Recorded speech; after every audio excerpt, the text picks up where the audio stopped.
20 million coins were created in 2025, and most of those coins are dead now or crashed by 90% since they got created. 2025 actually exposed the truth that most crypto coins are Ponzi schemes with a lot of hype. This is no longer the market where you're going to buy a coin right now, sleep and wake up to a lot of profits tomorrow. And that is why I spent the past few days researching the real narratives you should focus on in 2026 if you are serious about making money. Now, I'm not going to talk about the generic narrative like gaming, metaverse, layer 1 blockchains, NFTs, and other ones everyone has been talking about. In fact, the first two narratives I'm going to talk about in this video, you have never thought about them before.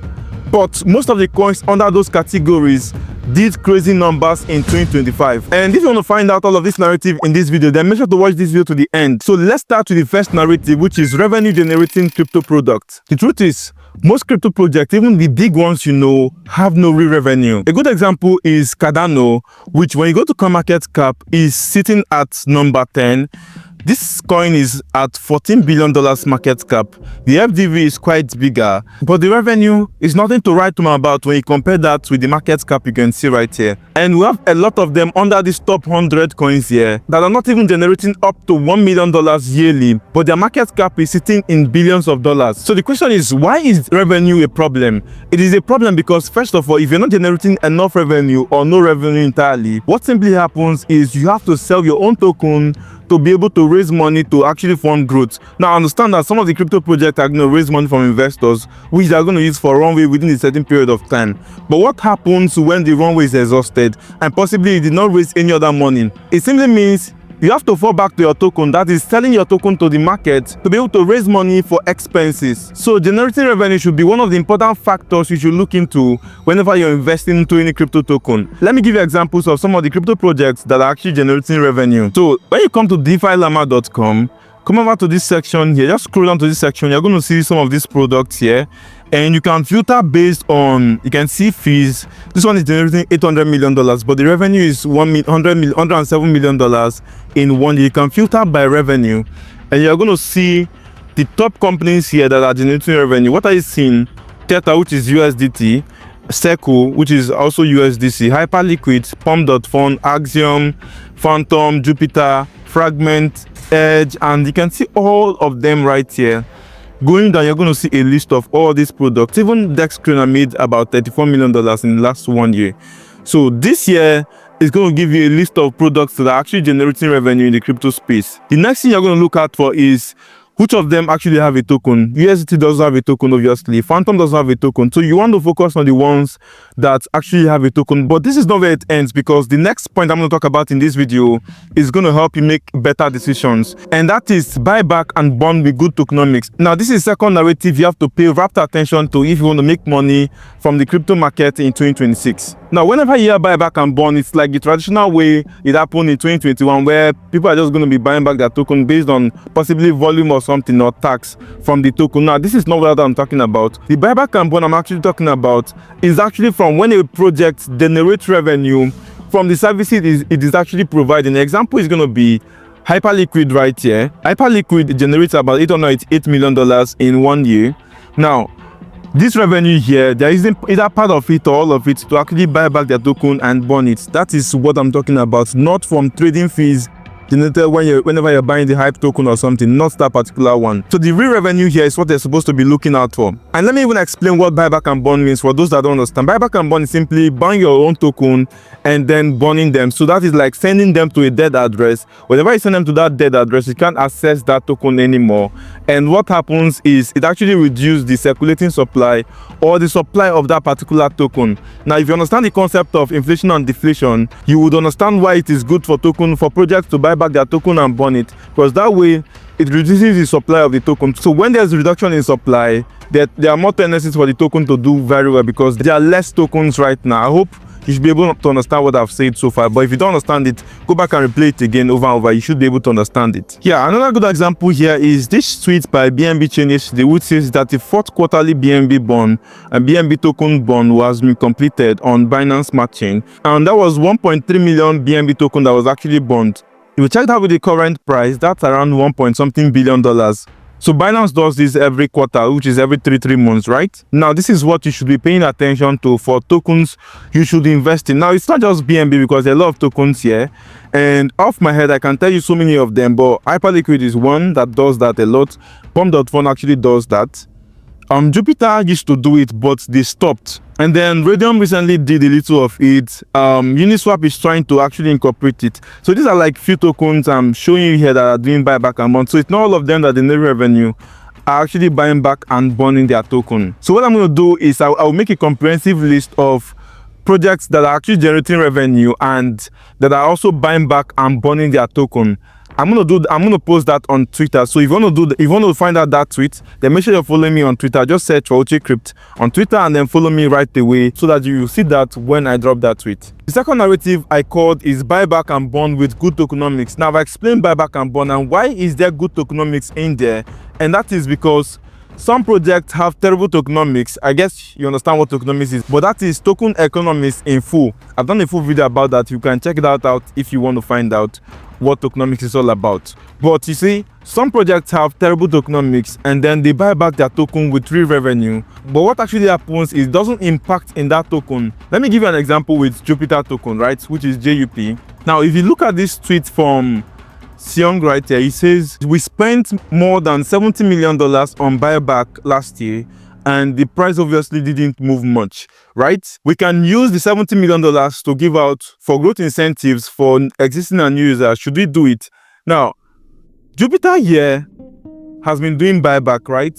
But when you look at their chart, I'm going to go to TradingView to show you that. Looking at this chart right here, you can see $70 million was used to buy back this token, but is there any chance where you can say $70 million was actually invested in this token? Because it has been down only in the past 1 year. So he was actually complaining that this using their revenue to buy back this token had no effect. But that is because they had kind of like a terrible tokenomics. And I'm going to tell you why I say so. If you go to this platform called tokenomics.ai, so I use that to check the tokenomics of projects. Now I'm going to search for Jupiter right here. And if you look right here, what you notice is every month, some of their tokens get unlocked. So if you look at the unlock schedule right here, in October, $24 million got unlocked, which is about 1.72% of their supply. November, $14 million. December, $11 million. January 28, which is coming very soon, around $12 million will be unlocked. So they're unlocking about 1.7% of their supply every single month, right? And this data here, I can't see data from January last year, but what it showed you is if they're unlocking a certain percentage every single month, let's say on an average, they're unlocking, based on this, on an average, it should be somewhere around $15 million every month. What that simply means is by the time you multiply $15 million by 12 months, it's going to give you over $170 million, which by the time you subtract the $70 million that was used for buyback and burn, as against over $170 million that was unlocked, then there's no effect because more tokens are unlocked and those people that got the unlock are going to dump them. So when you're trying to do buyback and burn and the buyback and burn is not even in correlation with the amount that is unlocked, then how do you assume that that is a good buyback and burn? It's obviously not a good one. And that is the problem with the Jupiter token. So what I'm going to advise you is whenever you're looking for tokens with real revenue and that are doing buyback and burn, make sure to focus on the ones that have possibly less tokens that are going to be unlocked, or they don't even have any unlock schedule in like the next 1 year or thereabout. That way, you know that since there's no more unlocked, there's no token that either investors, team members, or any person can actually sell, except the one they've been previously holding. That is a more effective buyback and burn if you're looking at it very well. The next narrative to pay attention to is privacy. Now, privacy cannot be overemphasized, and because I don't want to take a lot of time, let's just go to CoinMarketCap here. And if I want to show you privacy tokens, if you want to do that, just go to the category section over here and search for privacy. If you don't want to do that, just do a quick search, right? And select categories. So there are two options. So there are three options for privacy. So we have privacy coins and privacy blockchain. So you want to check out these three of them. Okay, let's start with privacy first of all. And you can see a list of tokens here. The first one is Monero. Next one is Zcash, Litecoin, and the rest of that. So these are like the top ones under the privacy narrative. You can also check out the privacy blockchain too, and you're going to see a list of blockchain that are privacy related. So what you want to do is to focus on doing research on some of them and look at their price action in the past 1 year, 90 days, and even all of these details. It's better off you possibly do a chart. Let's say you're looking for Zcash, for instance. You can use TradingView to do that. Search for it like this, and you can look at the chart very well and compare for yourself. If you think it's a very good entry point for you, you go ahead and enter. If it's not, you go to the next one. You can use this method to scan through a lot of the privacy coins and even privacy blockchains and pick the coin you want to actually invest in. The next narrative I'm looking out for is AI, that is artificial intelligence. So the reason why I'm paying attention to this is that AI witnessed a tremendous growth in 2025, and we start having things like niche-based AI. Now let me explain what that simply means. You guys know ChatGPT, Gemini, and the rest of them, right? Now these AI platforms are focused on everything. So when I say everything, they're focused on broad information. Like you can go there and search for almost everything and you're going to get answers to them, right? But niche-based AI are focused on a particular niche. Now, when I'm talking about a particular niche, I'm talking about AIs for lawyers, for doctors, for mechanics, for content creation, for marketing, and the rest of that. So there are AIs for different things like that. And we have a lot of tremendous growth for some of this niche-based AI. A key example is Lovable, which is a vibe coding platform. So for vibe coding, you can actually, if you're building a startup, you can actually create your website and everything that has to do with a mobile app. And you can get started creating your startup right away without wasting much time hiring developers like front-end, back-end, and the rest of those developers. With Lovable, you can vibe code everything from scratch to the end, and then you can go live right away and have your startup running immediately. For Lovable, they are doing over $100 million in ARR, that is annual recurring revenue, and their valuation is sitting in billions of dollars. The next is Cursor, which is also a vibe coding platform, which is valued at $29 billion, and the revenue is currently over $1 billion yearly. We have other ones like Harvey, which is for lawyers, and even for doctors, for churches, and the rest of that. So why does this actually make sense? It makes sense because what you want to do as a crypto trader is to look for some of these niche-based AI products, especially the ones that have crypto affiliations, and start making your research for them. A very good example is K-Lead, which to some extent, some persons are not going to call it AI fully, but what these guys are doing is they're collecting data which they can use to train some of these AIs. And you can see even their CEO recently tweeted that they've built the largest opt-in human data collection that collects over 3 million files daily, 200,000 plus data contributors, and you can see a list of them, the earning they're actually getting, because they get to pay these people for uploading their data on K-Lead. Now what you're going to do is to look for projects that look similar to K-Lead. So not just K-Lead, there are so many other products you can actually look out for which are in the crypto space. Now whenever you're searching for these products, make sure the crypto product you're actually looking for has a tendency to onboard the Web2 market. Now, the reason for this is Web3 is very small and saturated at the moment. So you want to look out for Web3 products that have the ability to onboard Web2 people. That is, it possibly make their UI and some of those things very easy for Web2 people to come in and use their platform. Now, what this does is, since Web2 people are coming in, there are a huge influx of persons that are going to use that product, and this simply brings bigger revenue and even unlock a lot of liquidity for the Web3 space. So if you want me to dive deep into this particular concept, you can also comment that in the comment section and I will check them out. If I get a lot of response like that, then I could make a video around this very soon. And this is where the sponsor of this video comes in. Paybase is a platform that makes it super easy for you to buy and sell any crypto of your choice very fast using Apple Pay, credit card and debit card, and even bank transfer. If you want to buy and hold any crypto of your choice, Paybase is the right wallet for you. It is available in over 180 countries and has over 29,000 Trustpilot reviews. If you want to sign up on Paybase, then use the link in the description or the promo code you can see on the screen right now to sign up. When you do that, your first transaction will be free, and that is why you need to use my link to sign up right away. Thank you, Paybase, for sponsoring this video. Now let's get back to the video.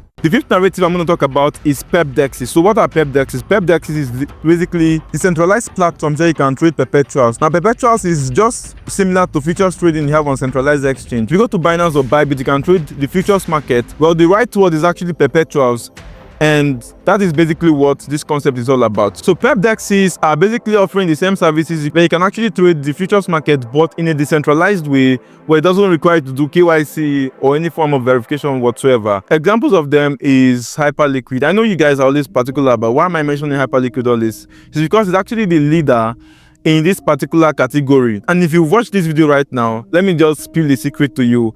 I'm actually building a copy trading platform on Hyperliquid called Clonal. You can check out Clonal's Twitter page. We should be going live very soon. And we have perks and incentives for the early users of our platform. If you want to find out when we are going to go live, then make sure to actually follow Clonal on Twitter. It is very, very important if you want to be early. Other Pep Dexes include Lighter, which you can see right here, Asta, and many other ones like that. Now, this has been a very big narrative for 2025, and I expect it to be a huge narrative for 2026. First of all, when you look at their revenue, it's not slowing down at all. When I open up Hyperliquid and put this on cumulative, or let me even put it on monthly, what you can see is back in 2024 when they started, when their revenue started getting tracked, what you would notice is it has always been up only. Look at, it has always been up. Even sometime in August last year, they made a lot of money, and even though it's kind of like down, but you can see they've made huge progress since it was created.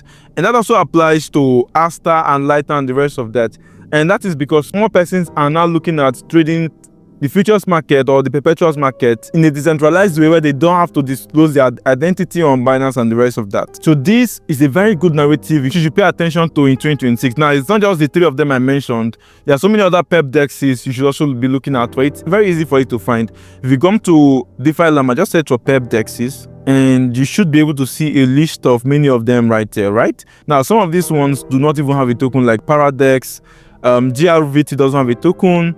I don't think EdgeX have a token, and there are so many other ones here. Even Trader XYZ doesn't also have a token, and when you look at the revenue, it's actually very crazy. So what you're going to do is, for those looking out to farm airdrops, possibly on some of these ones that doesn't have a token, you can do that, because some of the guys that farmed airdrop on Hyperliquid, before they did their TGE, they made millions of dollars from Hyperliquid. So you might not be making millions of dollars, but that could open you up to making thousands of dollars from the airdrop alone. Now, it's not just about the airdrop, but also about their token. Some of their tokens are currently down so much. You can be looking at to add some of them in your portfolio for 2026. The final one I'm going to talk about is prediction market. This became a thing because of the popularity of Polymarket and Cauchy, and there are so many other ones like Limitless and other ones which I can't think about right now. I personally think prediction market is still in the early phase. When you go to Polymarket, you're going to see people that are making money on the monthly. Some persons are doing $3 million, $1 million, and the rest. Daily, you can see some persons are doing up to $400,000. But you can see a lot of persons with 5 figures, 6 figures from Polymarket. Now, it's not just about using Polymarket to bet or stuff like that. But if you want to do anything like that, I've done a dedicated video about Polymarket and how you can make money from it using several strategies. You can check out that video. I'm going to leave a link also in the description section. But what I'm trying to say is there are so many prediction markets that are well connected in the crypto space, and that is the ones you should start paying a little attention into. Example is Trapper, Limitless, Synthetic. Some of them do not have a token. You want to look at when they're going to launch their token, possibly ways you can actually buy. And then for those that are looking to farm airdrops, you can also use them to farm airdrops right away. It is very important if you want to make money from these things in 2026. Now, this has been an intensive video, and if you watch this video up to this point, one good thing you're going to do for me is to go to the comment section to write, I watched up to this point. If I get a lot of them, that would actually motivate me to see that people are watching this video up to the very end. Thank you so much for doing that, and I appreciate you for all of your efforts. And we have a lot more videos like this coming in 2026, and that is why you have to subscribe to this channel now and like this video. You want to see the next one very soon. Bye.